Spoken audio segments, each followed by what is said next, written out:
Jesters of Middle-earth, where a group of comedians try to destroy the One Ring. With Del away on a mysterious adventure of her own, the rest of the troupe rested at Bombadil's house and equipped themselves for the task ahead.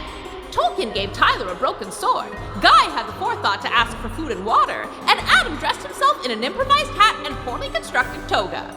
The troupe departed and found themselves naturally taking on specific roles within the group. Tyler as the guide, Adam as the resourceful hunter, and Guy as the observant scout. They've been warned to stay off the main road, but can what change avoid the Black Riders, survive the trek to Bree, and find the ringbearer at the Prancing Pony? I doubt it.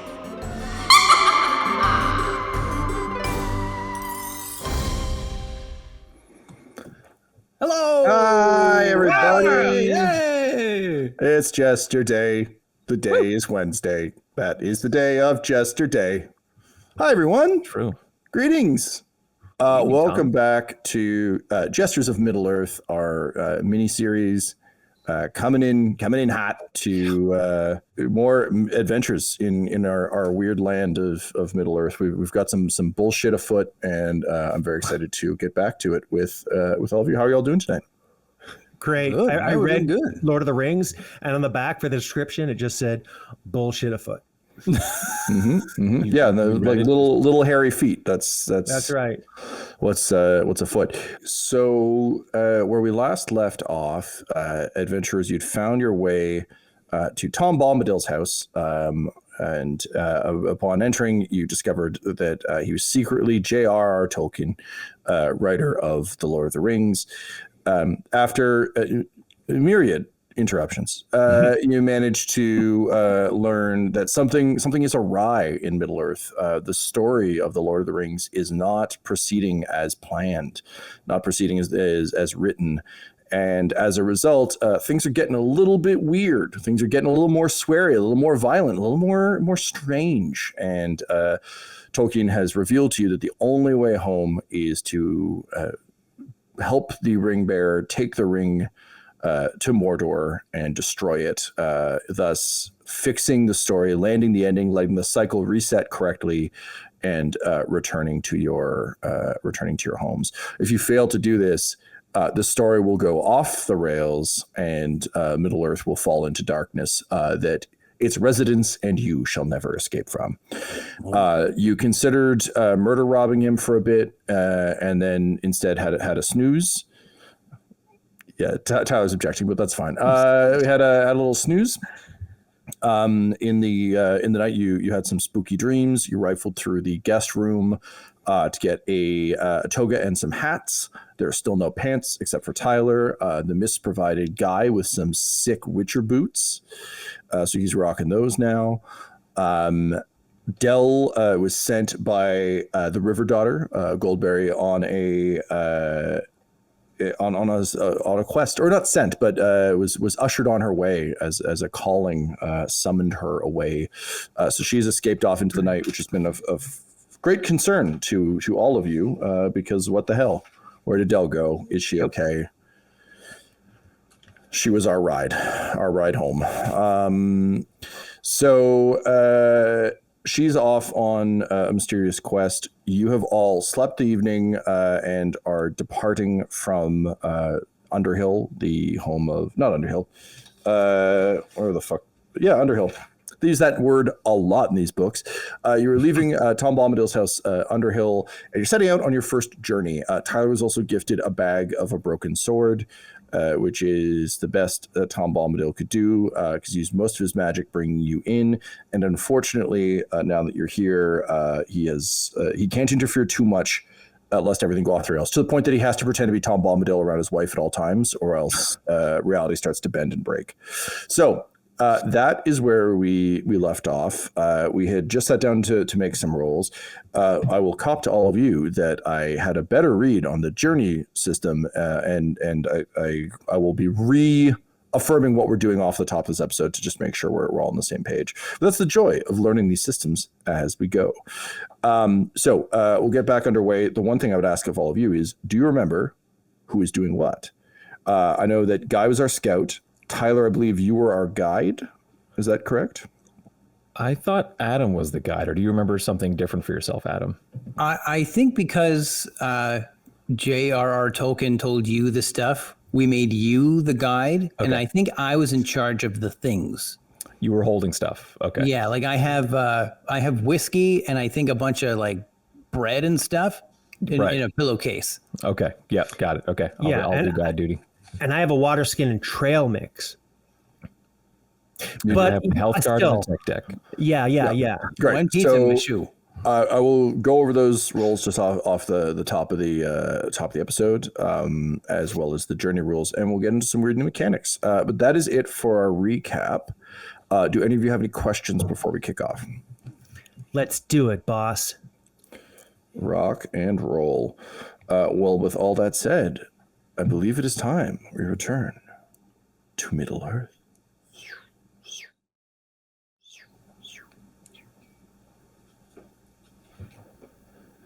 Time to do the there part of there and back again.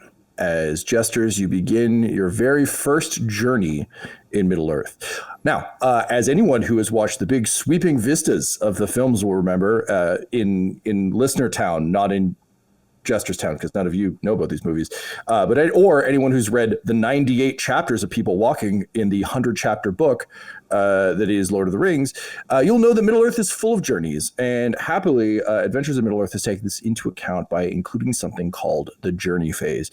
So in addition to the fellowship phase, which is where you can kind of sort of what you just had, where you get some rest, you can talk to people, you can kind of do your own thing. There's, of course, the combat and adventure phase where you're in fisticuffs with, a tree or a bunch of spooky ghosts who live in a barrow.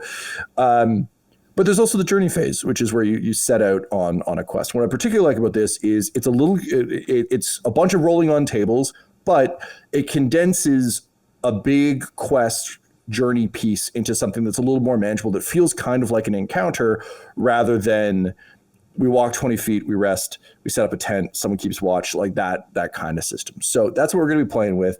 We are, of course, we decided last episode what everyone is going to be doing, who everyone's going to be. So the 4 rules that are kicking around are guide, scout, hunter, and lookout. But us being Jesters, we fucked with that slightly already. So Adam, having obtained foodstuffs, is kind of filling in as the hunter rather than hunting. He's just bringing a bag of stuff that he's got to keep you fed and watered along the way. Guy is going to be our scout. Key skills for scout are stealth and investigation, and it's your job to help set up the camp, open new trails, and kind of keep an eye out for bad shit on the horizon. And last but certainly not least, there is the guide, which has fallen on Tyler's shoulders. Guides are in charge of decisions concerning the route, rest, and supplies. They rely on wisdom and survival, which on your sheets is travel. We also discovered some hijinks with the sheets. There will be no new sheets eventually, but for now, use your travel stat for that. So you're heading east towards Bree. You've been told to seek out the sign of the Prancing Pony for the Prancing Pony Inn, where you will meet up with the ringbearer and whoever they're supposed to be meeting in town. So where we last left off, Guy, you had rolled an initial scouting check to kind of literally standing outside of Tom Bombadil's house, just like scanning the horizon, like you were Washington crossing the Delaware of Middle Earth. And I had you roll last time. Do you remember what your roll is? I wrote it down, but I want to see if you've got it in your noggin. No. I asked Guy immediately off air what his roll was so I could solve for this exact problem. Guy, you had a 13. 13! Now it comes back. Oh, pretty solid. There we go. It took you telling me for me to remember. Mm-hmm. That's why I'm the lore master. All right, so with a 13... H-master. Yes, I'm Macaulay Culkin and some weirdly drawn books. You scan the horizon majestically. You see a large tree. It looks beautiful. You could possibly stand under it for some shade, but wait. You've met this tree before, and this tree was a bit of a piece of shit. So, to avoid this tree. And that's about all you can tell from standing on Tom Bombadil's doorstep, looking forward. Now, question for you. Did this tree move, or was this just where we came in from before when we fought? This is 100% the way you came in. You can see. I mean, the tree isn't on his front lawn. Like Right. it's not like he's got like one of those like idyllic tire swings, and he's just out there with Goldberry, and she's like, "Wee!" Like it's not that situation. Right. But yeah, you see the way back, and again, a lot of this early journeying for the three of you, having come from our human world, the human world of Edinburgh, into the fantastical realm of Middle Earth, is just sort of, you can almost, as Tolkien warned you, feel yourself starting to kind of adjust to this world in strange ways. So, Guy, you see the tree in the distance. You're like, oh, that's just back the way we went. But by the same token, you can see just a little bit of a gap in the trees beyond where you came in, safe distance away from the trees. And in video game terms, this would have like the little like shimmer of, we actually animated this so you can go through it. It's Resident Evil rules where there's just like a little sparkle to it. Right. So despite not being like, would you say that you're an outdoorsy type in Yes. Is it pre like wet change? Yes. Okay, so like you're used to spotting this sort of stuff, but not with the clarity. And again, it's the kind of thing that people who just live in this terrain all the time would be used to. But you're able to determine a path forward and relay it back to your guide. All right. Okay, Tyler. cool. Okay, so growing up on an escarpment, Tyler, as you know, the Niagara region, Yeah. I can see clearly now, right there. I want to say so bad the rain is gone. You missed the Just rest like of I the can song see lyrics, yeah. clearly now. No, there's a path back through where we came. You Okay. just have to like hook. It's just like a little alley of trees and what have you. But the hitch is those trees that tried to done murder us. They're along that way. Oh. Yeah. Do you think you see a way to get through there safely? Good question. Let me climb up on Tom's house real quick, and I'll get an even better scout. 1 second. This is an easy climb. Go ahead and roll me in athletics. Let's see. Here, I'm cupping my hands so you can jump up. Okay, great. He's giving me shit. an assist. Well, Ali. yeah, I'll give you advantage because you're doing the video game co-op boost. Yeah. Ashley, Ellie, come here, Yep. Both of those are good. boy. and what am I using? This is acrobatics. Yeah, I mean, yeah. If you're doing a Resident Evil You're gonna be popping, fancy about it? If you, Okay, 17. God damn, it's majestic. Those Witcher boots, just you're so light on your toes. So yeah, you do a full somersault and land like surprisingly agilely. With surprising agility atop the roof. And yeah, sure enough, you can see it kind of leading back towards the road. And from up here, you can even see the road heading east. Okay, wait. So I see a clear path that avoids Yep. Okay, Yeah, great. the entry into the trees you discovered was correct. There's only the one murderous tree. Okay. So, yep. You confirmed. Okay, I don't see any of the other trees like moving about. Only that really angry fuck. So like, okay. we'll just hop and skip around it. Hey, do we want to like burn that tree down before we go, just in case we have to come back and the murder tree is still there? Well, Tom was like, wasn't Tom against it? I think Tom was against it. It's like Tom's. Why was he? But he likes the murder tree. I think so. Maybe it offers some protection. Yeah, but it almost ate us. I mean, look, we gotta go on a quest, right? But like, if we could do a little. Dell had the bow and arrow.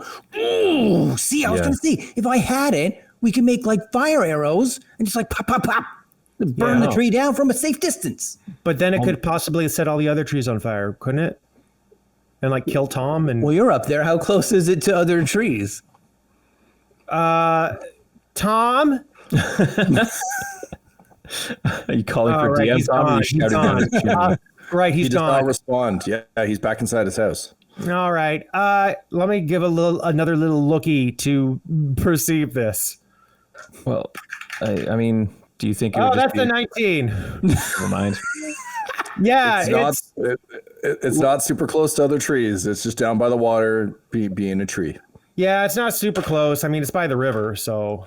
Okay, gang, can I just propose something here? We're in for a really scary trip, I bet. Okay? And I, for one, would like to start this voyage out with a win. So why don't we burn the murder tree down and we can get us all hyped up? I think trying to burn the murder tree puts us in danger of getting grabbed and eaten by the murder tree. Not if we're far away from the murder tree. But we don't have a bow and arrow. To your point about having bow and arrow and flaming arrows and stuff like that, you're talking about this as a thing to get rid of in case we come back. How about if we come back, we just prepare with fire arrows or whatever out there in the wider world, and when we come back, we'll be ready to deal with the tree then. Yeah, I really want to yes and you here, Adam. I'm just terrified of dying. No, that's true. That is true. I was going to suggest we light logs on fire and then kind of run and throw them. But if we would hold flaming logs in our hands? But you can light them in a way where like either end of the log is on fire.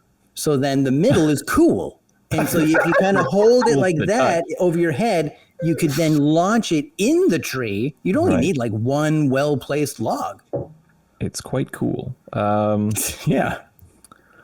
I've made fires before, like in a fireplace. So you can move the log. Did you run at your fireplace with a flaming log? It's flaming on either end, and it was cold in the middle, and you just hawked that thing into your fireplace? Tyler, no. I didn't do that in a house because that's dangerous. But since we're outside, got it, yeah. We're not going to light the grass on fire. We're going to light that tree on fire.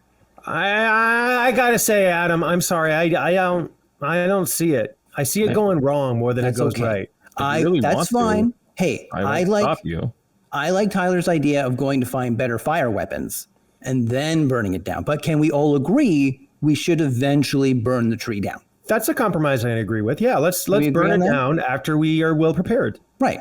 I feel my plan would have worked, but there is some chance that the fire could spread to the cold part of the log. And we could get hurt. Yeah. And we don't have like special like fire log gloves. Yeah, the cold should remain cold. I just want to, watch out. We all got to watch each other's backs, right? Like we don't have Del here to look out for us anymore. Yeah. So I just don't want you guys getting hurt needlessly, especially, right? Like same. Yeah, no, I like it. Let's all agree to burn the tree down when we have more powerful fire things. Okay, hands in for burning the tree down later. Okay. And burning the tree down later. Okay. Adam, I'm going to give you 1 point of inspiration for compromising on an insane scheme. It's not necessarily true to your character in this particular Jesters arc, but just broadly speaking, you earned it, man. That's a good one. I'm proud of you. Right. All right. Good job. So with the matter of the tree sorted for now, Tyler, I'm going to need from you as the guide an embarkment roll. So the journey, the way the journey system works is there's sort of 3 phases. There's setting out, there's the sort of phase on the road, and then there's the arrival. And basically what you'll all be doing is rolling a variety of dice, mostly Tyler, rolling a bunch of dice and me to determine what happens. So there's randomized tables for all of this. There are things we add and subtract based on what your character is good at or bad at. And then once we start to figure out, once we get the result of those tables, we'll be able to figure out who rolls next to sort out how things go on our journey. So to start with, Tyler, I'm going to need you to roll a D12 that I'm going to check on the embarkation table. Okay. That is not a word I knew until just now. No. I always said embarkment, but that's probably just what happened in Ernest Scared Stupid to all those kids. That still scares me. So go ahead and roll a D12. You are going to add. Do you have proficiency in travel? I do not have proficiency in travel. Okay. So in that case, you're going to add half of your wisdom bonus, and we'll be nice. We'll round up. Then that's rounded up to a 1. 1. Great. So a D12 plus 1. Okay.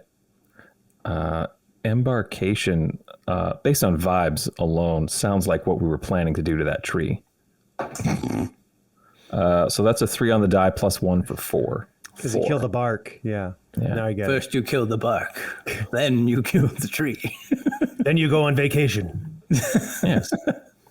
All right. So you set out following the path that Guy was able to ascertain with his escarpment knowledge, just embarking and escarting all the way down. You make your way through the trees, but as you start to make your way, following Tom Bombadil's sage advice to avoid the roads so you don't get attacked, so you don't meet the same fate as Moist von Lipwig, and more importantly, his exploding mule. You are sort of picking your way through the trees, and despite growing up on an escarpment, this is tough going for all of you. You're not used to carrying swords, and like an axe and a shield are really cumbersome, and you're also just a little bit skittish because there's just every time you've been in the woods lately, it's been bad. It's been a bad time. So despite how kind of beautiful and lush the greenery is, and again, how fresh the air is, there's even birds flitting between the branches and stuff. Like we're not in the doom and gloom part of Middle Earth yet. You find that unfortunately the path is just a little bit more beset with obstacles than you would have thought. What that's going to mean mechanically, since you got the wearisome toil of many leagues on the embarkment chart title. Jesus, okay. Is that terrain types are classified as 1 grade harder to traverse. You guys are lucky because you're not in a particularly scary place, but what that means is on the next thing we roll on, it's just going to be a little bit rougher all the way around. All right. So as a guide, I'm taking you guys through the fucking scenic route. Yeah. Well, again, it's also worth remembering there's a path right over there, and I'm taking you through the bush. Are there ticks in Middle Earth, Tom? I would have to check one of the appendices to one of Tolkien's books. I'm sure there's like some elven god who like accidentally spilled their fucking pouch and ticks fell out or something, and now they're worrisome to the southern continent or some shit. But no, we can be tickless for now. It's just a lot of like stepping through brambles and other things that are a little bit of a bummer. Okay, so that will result in +2. So now I'm going to go ahead and make a secret roll to see what event we encounter. Because the terrain is more difficult, I will be adding some extra numbers to my roll. So this is the journey events table. Mm-hmm. So let's go ahead and roll and see what befalls you here.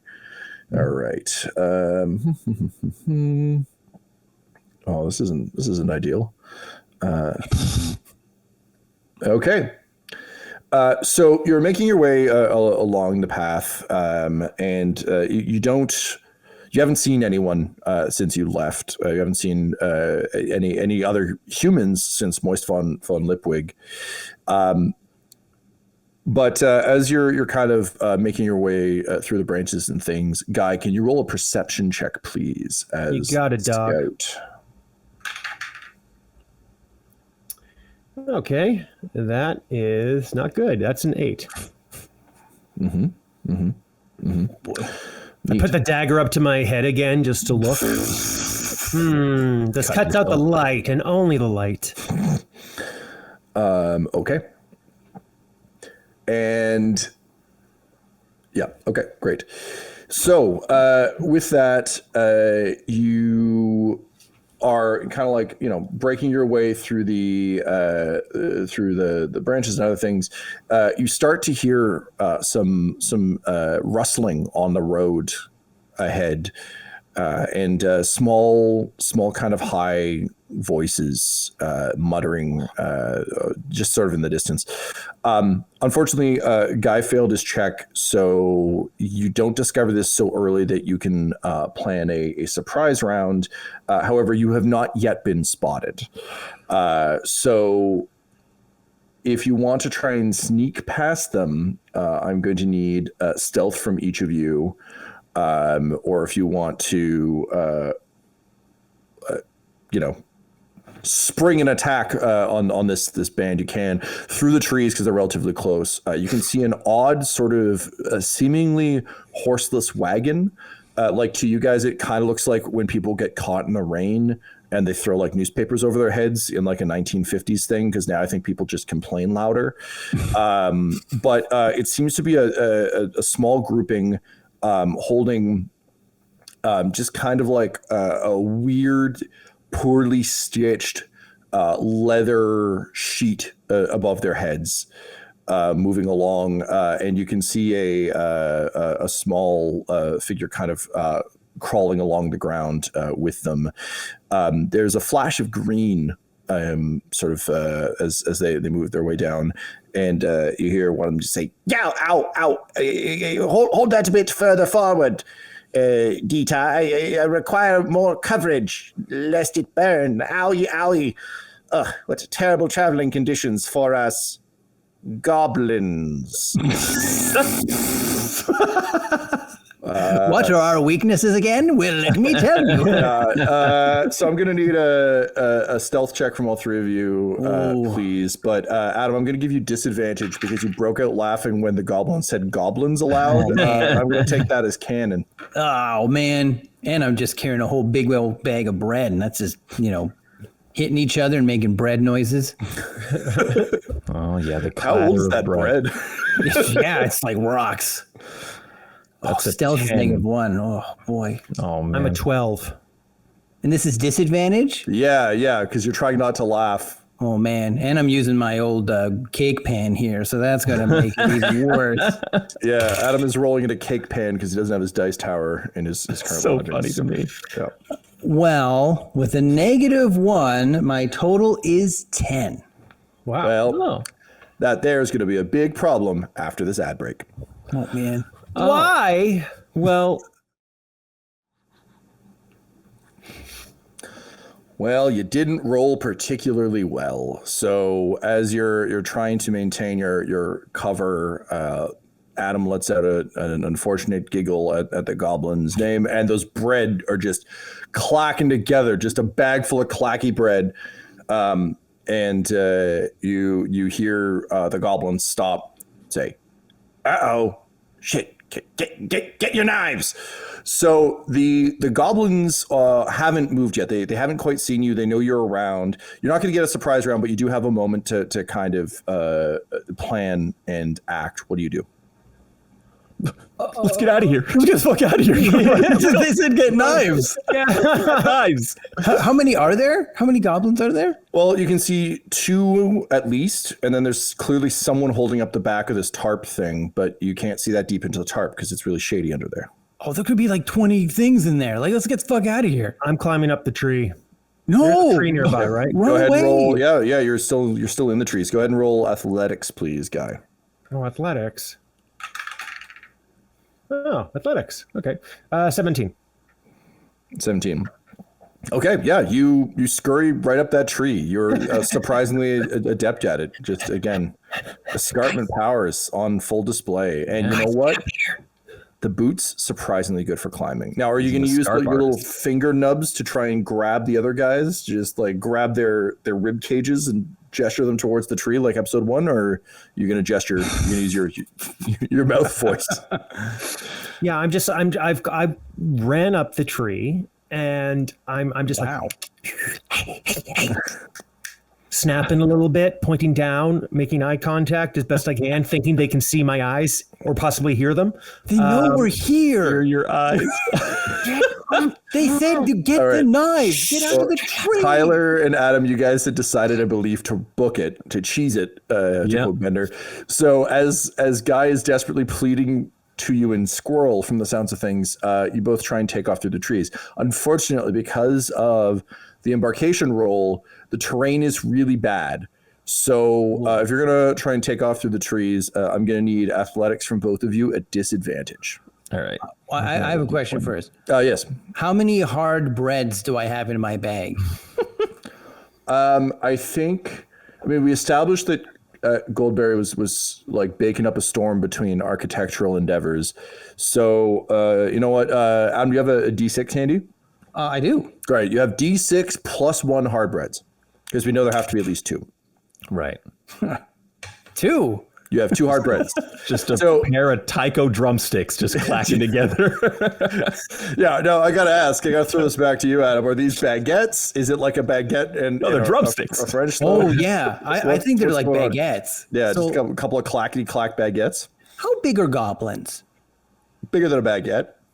So what would you say? What, they're like 2 feet tall, like 3? In Tolkien, they're not. They're I think a bit bigger than like the D&D size goblins. So they a goblin probably comes up to, I don't know, just below your shoulder, standing at full height. But they're always hunched over. I assume for easier stabbing. You know, that's what they're after. They're just kind of got that little hunch for stabs. Up to my shoulder, Tom? Up to Goblins are taller than Del. Who's the smallest? No. I was looking at Adam. So yeah, so Tyler probably up to clavicle maybe. Okay. For those of you watching the video, like just below your sweat stand, like right around there is where a goblin would be. Okay, so that's going to migrate too. Those goblins are going to get shorter as the stream goes on. Yeah, that's right. Yeah. Okay. It's a chronic problem. No one talks about this in Middle Earth. That's why they're so pissed. They're all shrinking constantly. Shrinking the heat. Yeah. Yeah, shrinkage is a real problem. Okay, I have like some math questions we need to go through here. So yeah, let's do it. 1, how long is my baguette? And 2, how long are possibly 3 goblins? If the goblins are laying down, Well, they're standing, so like shoulder to shoulder. Well, they're not shoulder to shoulder. There's a gap. Like they're not like. Sorry, I should have maybe explained this better. So there's 2 goblins that you can see holding up the tarp, although they're reaching for knives now. There's something crawling along between them, and then there's someone in, possibly more people in the back, holding up the back of the tarp. But they're not like quite shoulder to shoulder. But admittedly, if you're trying to like, they're not a full. You know what? I think you're probably right. They're probably a half baguette apart. This isn't a huge tarp. It had to be sewed. So I would say for using baguette measurement, they're about a half baguette apart, half loaf if we're using imperial. 3.17 loaf if we're using metric, transitions. So yeah, they're about a half loaf apart. I'd say your baguettes, like to me, I kind of think of a baguette as being roughly like elbow to tips of my fingies. Does that feel about right? I mean, if you've got longer arms, you might be getting a better quality baguette, but that's about baguette size for me. I know how to measure this way, incidentally, because while playing Warhammer, I figured out how far an 18-inch stick was on my arms so that I could measure troop movements without a stick if I had to. Because those red sticks bend and are easy to lose. So there you go. The more you know. So yeah, what unholy havoc do you plan to wreak with these baguettes now that you know the rough baguette distance? Okay. And sorry, how far away are they, you may ask, in baguettes? They are probably it's like maybe a foot and a bit. So I don't know. They're probably about 4 baguettes away. 4 baguettes. That's pretty close. They are pretty close. Yeah. I mean, you're not that far off the trail because you're following the trail, but just like from the safety of the trees. All right. Well, before I run away at disadvantage, I'm going to take out a baguette and I'm going to huck it at the front guy in hopes that because they got this tarp over their head, right? So if I can bean the front guy, maybe they'll fall over and then the tarp will collapse and cause some problems. So then I can get away. I like that the way visually you just acted that out was holding it over your head like the log earlier. Like the log. See, I was going to say it, but I didn't catch on. Yeah, you're repurposing the plan. I like it. Not hurling it like a spear, but hurling it horizontally. I like it. So, okay. Let's get a ranged attack. Okay. But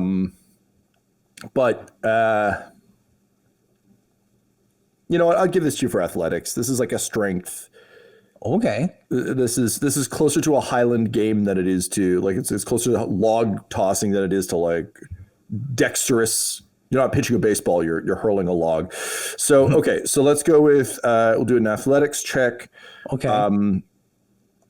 I will give you an additional. I'm not going to give you advantage, but I will give you an additional +1 because you already thought through this whole plan with a bigger log. So it's kind of like training with weights on your ankles to run or whatever. You're just like, you've got this. This is you've played this out in your head like Sherlock Holmes in those Guy Ritchie movies.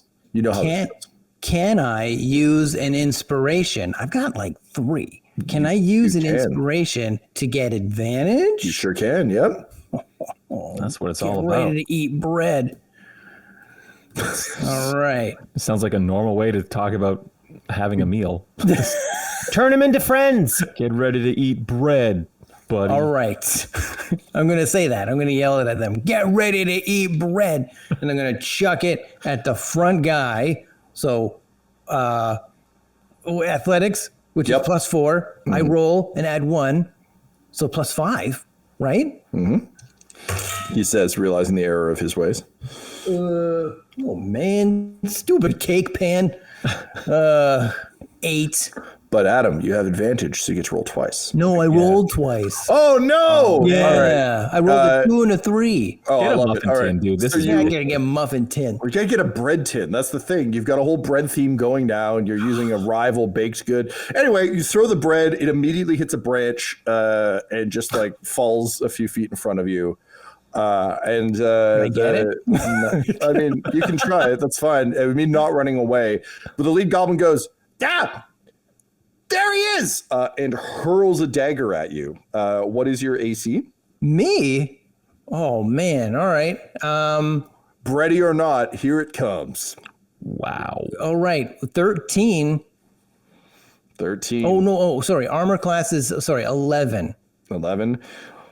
So unfortunately, I rolled a 7. I get to add 2, so I only get a 9. So similarly, the dagger like hurls, hilt over blade, but gets caught in brambles. It just gets stuck up there like a sad frisbee in a park. But the goblin is equally disappointed and says, "Can I get it?" So Tyler, you weren't doing any bread related antics. You're ready to leave. So can you go ahead and roll me that? Roll me that athletics. I did. I rolled it at disadvantage. My athletics modifier is +5. Is there any reason it should be +5 and not +4? I'm proficient, and my strength is +2. Your pants gave you a +1 to athletics. Okay. Thank you. I will note that so that that's not confusing for me next time. Mm-hmm. So then that's a total of 10. 10. All right. You go to run, but it's just like big leg stepping in brambles and rocks and shit. You do not make a speedy escape. Now, I'm still gonna let you move what you can, which is half of your movement, because you're in heavy terrain. So you can still move. This isn't in Final Fantasy terms, this isn't like you scurry away from the battlefield and then the battle continues. This is like you're still getting away, but you're not moving that at 100%. Okay. Adam, because you stayed to throw bread, that will be your turn. Let's roll some initiative, please, as you enter into combat with the Goblin Patrol. Oh man. 13 initiative. I'm 15. 4. I need to get a better pan. Yeah, on the break, I'm getting something else. Yeah. Roll it off the deer's nose behind you. Yeah, sorry, Adam, what was yours? 4. Oh, man, that does suck. All right, let's do it. Guy, top of the round. You are up in the tree. You have 2 swords. You don't have any ranged weapons up here. They haven't spotted you because you went up a tree. But you see Adam throw a baguette and then a knife come flying at him. And you see Tyler very slowly start to get away. What do you do? So first, I want to assess how many people I see and then base my actions on that. So how many goblins am I seeing and how far up the tree am I? You rolled really well, so I think you're about as far up as you want. So I'd say like mid top. Like I don't think you're like hanging off the tip of the tree, Buster Keaton style. I'd say like 2/3 of the way up the tree. So high enough to not be seen from ground level, but low enough that you're not on the wobbly bits. Can you roll me a perception check to see if you can suss out how many goblins you're dealing with? Yeah, that is dirty 16. A dirty 16. All right.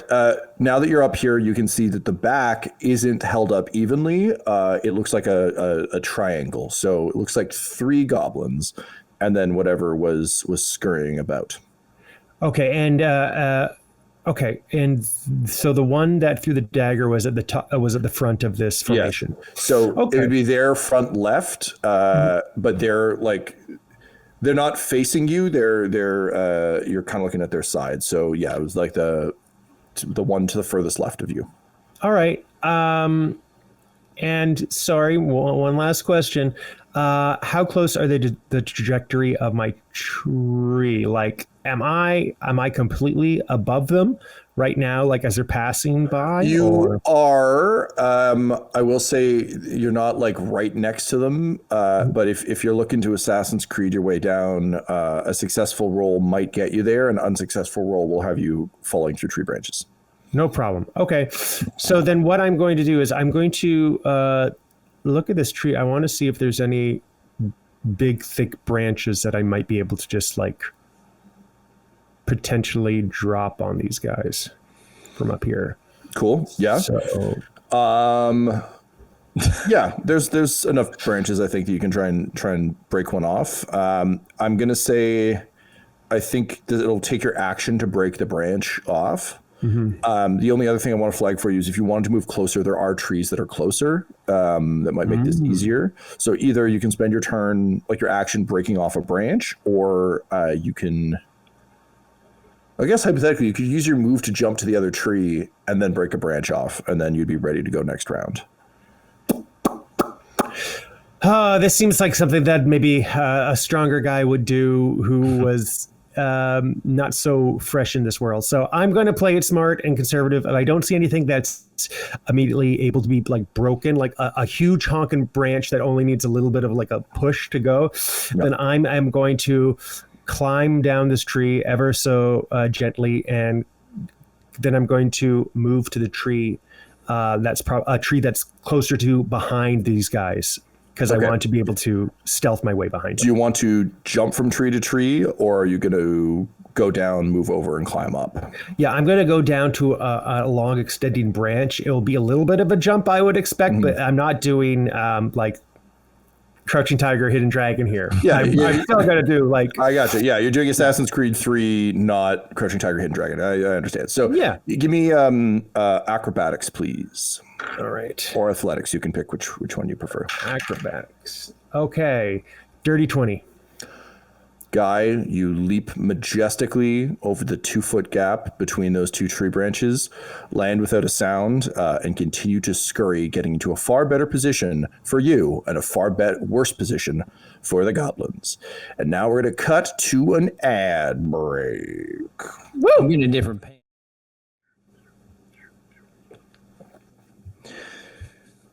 So with Guy up a better tree in ambush position to the Goblin Tarp Brigade, we move on to Tyler, who is next in initiative order. So Tyler, you are currently running away through heavy terrain. You're having a hard time.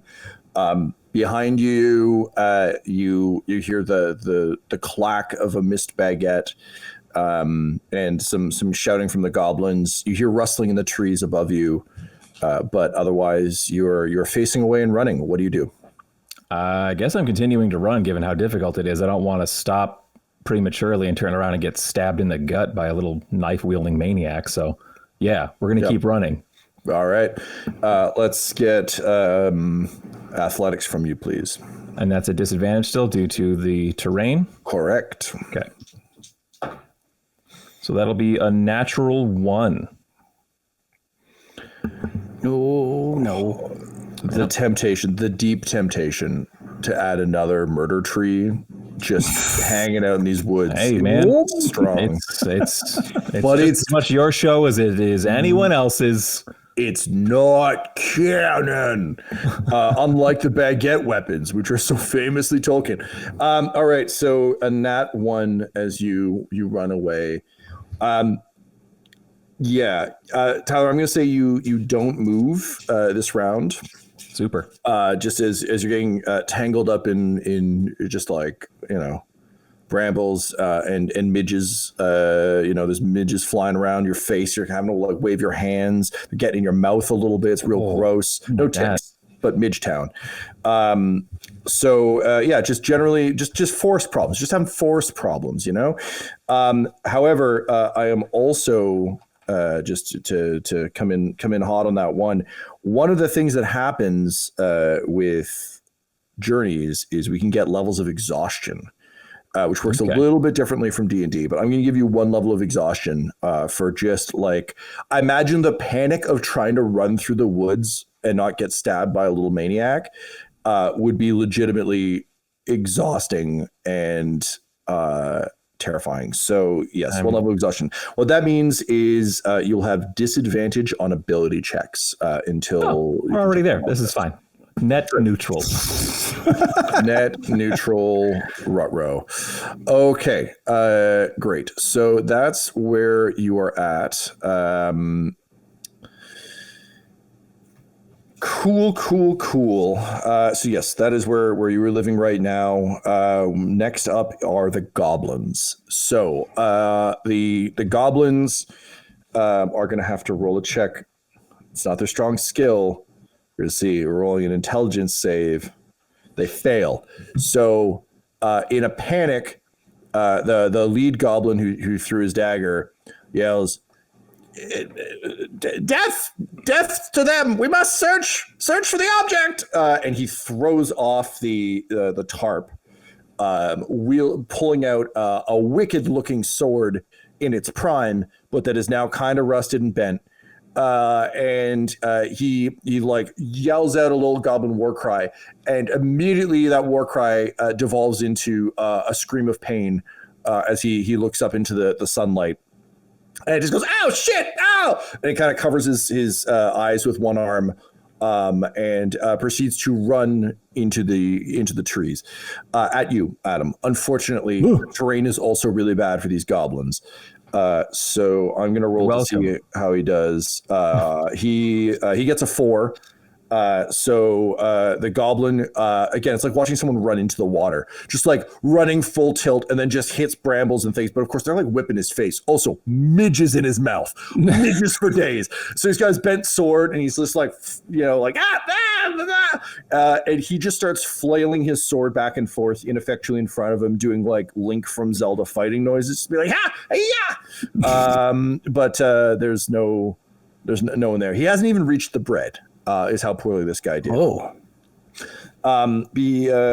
Behind him, someone just yells, "Damn it, Nebus! Okay, as one!" And the tarp, which is now held between two people, starts just like floppily making its way towards the trees. However, you from inside or sort of from under the tarp. You hear a growl, a ferocious growl, and then a voice says, "Woof, woof, woof, woof, bark, woof," and a absolutely filthy human, just wrapped in a dirty loincloth with a collar around his neck, bursts out from under the tarp on all fours, scrabbling towards you. And leaps up into the air and into the brush. I need to roll to see if what if this thing can ignore the sweet call the baguette. Cannot. Ooh. So as this human leaps at you, you just see him spot the baguette, and his eyes go wide, and he goes, "Oh." Wag, wag, wag, wag, wag, wag, wag, and starts wagging his butt, and then he drops down. Yep. Okay. Drops down and picks up the baguette and just jams it in his mouth, and then eyes Adam, and around the baguette goes, "Grrr!" Unfortunately, that is where his round will end because he's got a baguette in his mouth now. And finally, we come to Adam. Adam, you have this filthy human growling at you with a baguette. You have a goblin next to him swinging a bent sword in the trees. And then you have this like walking wall of tarp approaching. What do you do? Okay, well, Tyler's nowhere to be found. He has run away. I haven't gone far. he's stuck in a bush over there. Guy is... Did you jump to another tree, or you went down to another tree so I can get behind him? Okay, so I see him jump through the trees. There's a caveman in front of me eating a baguette. So I think what I'll do, if he's literally saying like wag, wag, woof, woof, I'm like, okay, this guy thinks he's a dog. I'm pretty good with dogs. So I'm going to be like, good boy. That's for you. Mr. Man. Good boy. Mr. Man. And then, and I'll be like, do you want some more? Mr. Man? You want some more, good boy? Can you please go ahead and roll me an animal handling check? Okay. Wow. It's +1. 9. Oh, can I use an inspiration to roll again? Sure can. Okay. That's the end of the episode. Hey! Oh. Jesters of Middle-earth features the voices of players Tyler Hewitt, Del Borovic, Guy Bradford, and Adam McNamara, alongside Dungeon Master Tom McGee. This episode was edited and mixed by Laura Hamstra, and Jesters of Middle-earth's artwork was created by Del Borovic at delborovic.com. That's DELBOROVIC.com. Our theme song is Midnight Creeping by Jonathan Shaw at jshaw.co.uk. And our ad breaks use the tracks No Control and Chiefs by Jazzar, JAHZZAR, whose music is available at freemusicarchive.org. For all things Dum-Dums and Dice, including merchandise and how to join our Patreon, you can visit dumdumdice.com or find us on social media at dumdumdice. That's DUMBDICE. Now get out of here before the mist gets you too.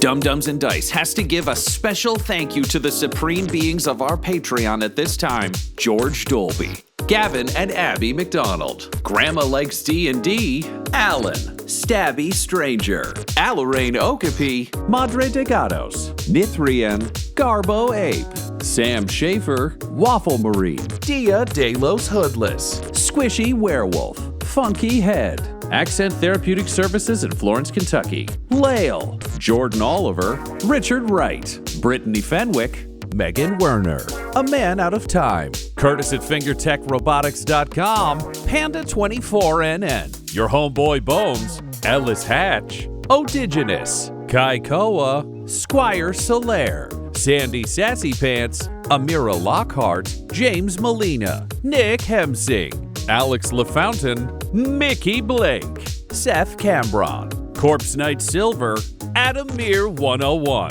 The Dankler, Anti-Core 7, Lady Destiny Stormbringer, Randall Eberly, the Yes But of Improvisational Comedy, Lord Taser, Funky Stevie, J. Robert the Mad Fox, Dagger Rain, Derek Wintenberg, and Jill and Noel LaPlante. If you want your name to be added to this list, you can join our Patreon too at patreon.com/dumdumdice. Thanks to them, and a little bit of thanks to you.